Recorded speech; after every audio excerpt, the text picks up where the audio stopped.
In this video, I'm going to show you the game between Fabiano Caruana and Matthias Bluebaum played in round 5. Now let's just remind ourselves of the standings after 4 rounds. So you can see Sindarov out in the lead after he defeated Caruana, but Caruana still, in a strong position on +1. For Matthias Bluebaum, well, he started solidly, 4 draws. So could he continue the great Bluebaum sweep and hold out against Fabiano Caruana? Bluebaum was playing with black, and Caruana definitely wanted to test him. Let's take a look at the game. Caruana started with e4, so this really is back to his old love.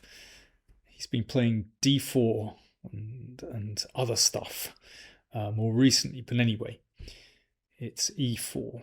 I always think of him as basically being an e4 player. And Bluebaum plays the solid Petrov. That's perhaps predictable.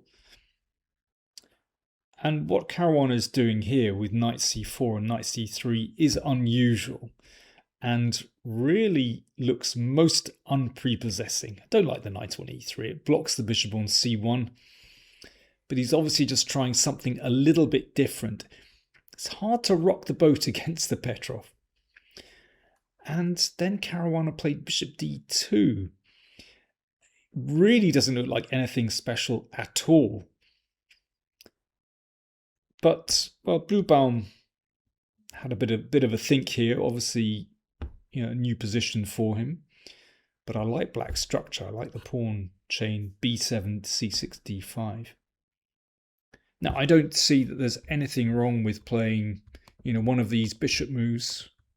Looks fine to me. But he played g6. He wanted to put the bishop on the long diagonal. And Caruana took the opportunity to advance with f4. Now, the reason he's done this is that he wanted to station his queen on this more active square than other squares.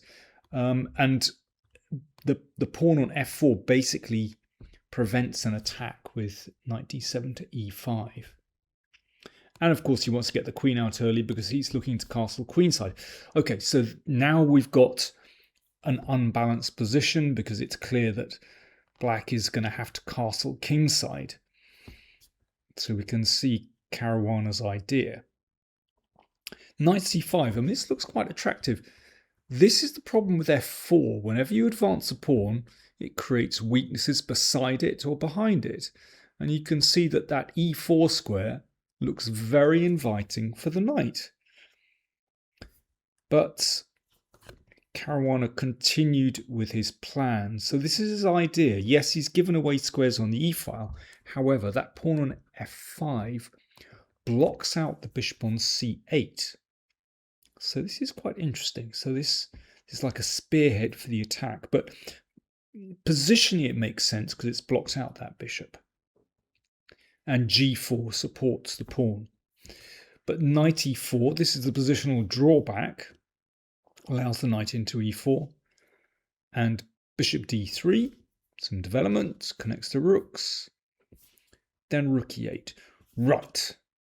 Here is where I would like you to have a think. I'm going to have a drink. Cheers. What would you play as white in this position? Do you want to improve your chess? Get access to live masterclasses with yours truly? Then subscribe to patreon.com/PowerPlayChess, and for just $25 a month, you get a newsletter with a test game, calculation puzzles, a monthly opening survey, access to an archive with over 100 opening surveys. And you can join in live masterclasses exclusive to patrons where you can ask me questions directly over Zoom. All for only $25 per month. Do subscribe to patreon.com/PowerPlayChess and join the club. Caruana played bishop takes knight on e4. And at first glance, that's a really surprising move, just to give up this strong bishop on d3. I don't like giving up my bishops. But Caruana understood this position very, very well. He spent 8.5 minutes over that move. We'll come on to that in a second. Basically, rook e8 was a mistake from Bluebaum. He should have exchanged off that dart-squared bishop. And you can see that, yeah, white is a little bit sensitive along this diagonal. The rook is still doing a great job on the e-file, and then attempted to break open the position with d4 to get that dart-squared bishop going. And it's just a highly unclear position. But bishop takes knight here is very strong. Okay, let's see why. So rook takes, I mean, looks really nice to have that rook on that great outpost.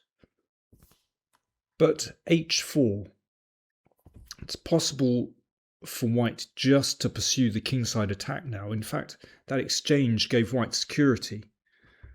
Well, for a start, it's not possible to play d4. Of course, the rook could be taken.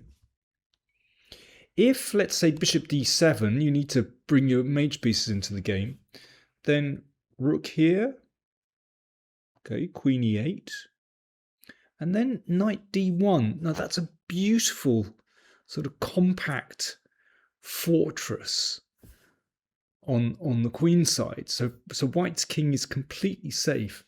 And then white has a free hand to just push forward on the king side with h5. I mean, it's a remarkable formation, actually. But there's very little that black can do in this position.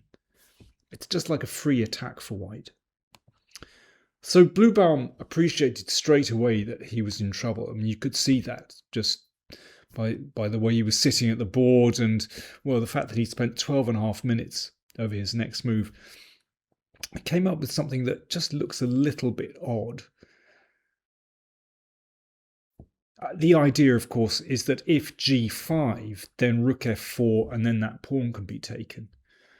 But Caruana thought for 27.5 minutes here, and it was a very productive thought. I mean, he could push forward with h5, but he came up with c4, and that's very double-edged because it opens up that diagonal for the bishop.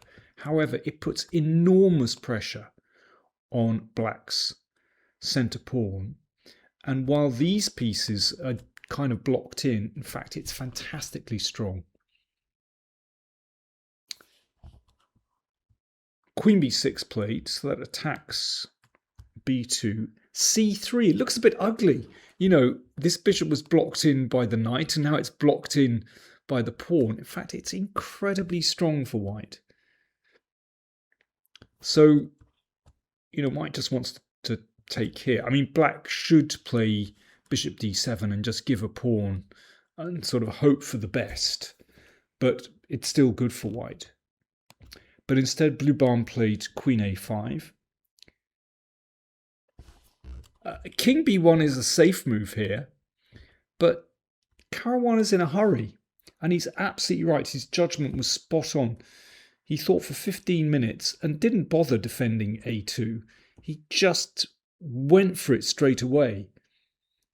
Now, if queen takes a2, this didn't happen, then white just cracks open the king side, swings the queen over, and basically that's just winning. I mean, black has no defense, no pieces defending the king. You can give a couple of checks, but the king is perfectly safe on b1. I mean, you can see the king just has no cover. So that's the threat after h5. Therefore, Bluebaum closed the position with g5.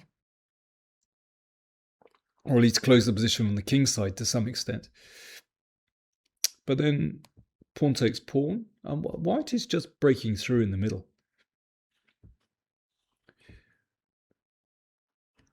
Rook f4 played, queen e2, pawn takes pawn, and king b1.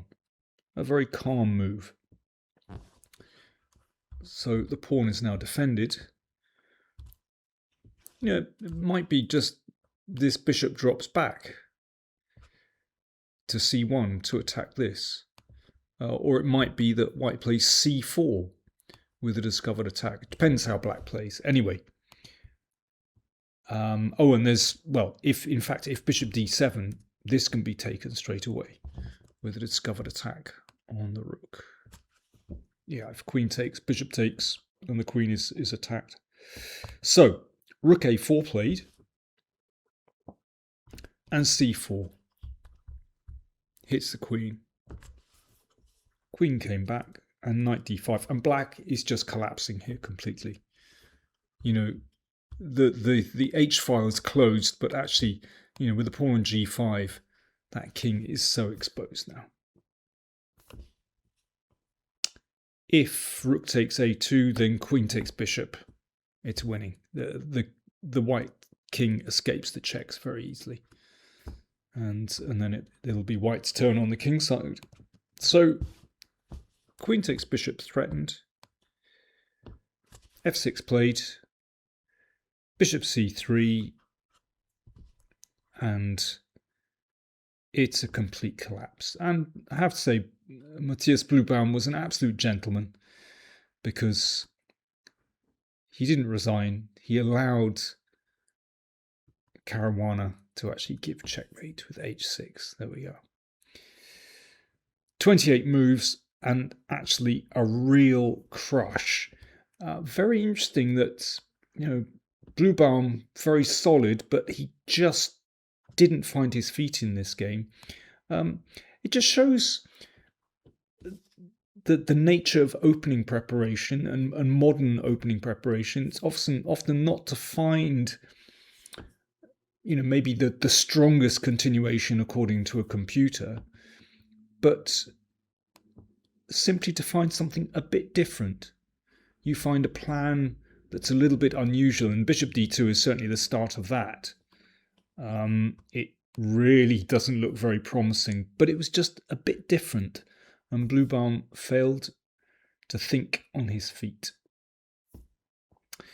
So, after that round, let's just take a look at the standings. So, out in front, Javier Sindarov, who defeated Hikaru Nakamura. Do take a look at my video on that game. Very, very interesting game. So Sindarov, 4.5 points. Caruana with that win is on 3.5, so still a point behind. And then Pragyananda and Giri on 2.5 on 50%. And yeah, looking down below, we've got Nakamura and Yesepienko on 1.5 at the bottom. And there's quite a gap now between them and Sindarov at the top. Now let's just take a look at the pairings going into round 6. So round 6 pairings, Caruana against Yesepienko. So that's a chance perhaps for Caruana to try and catch up. Nakamura plays Pragyananda. Giri plays Bluebaum. And Wei Yi plays Sindarov. It's hotting up. Can Sindarov maintain this lead? Let's find out soon.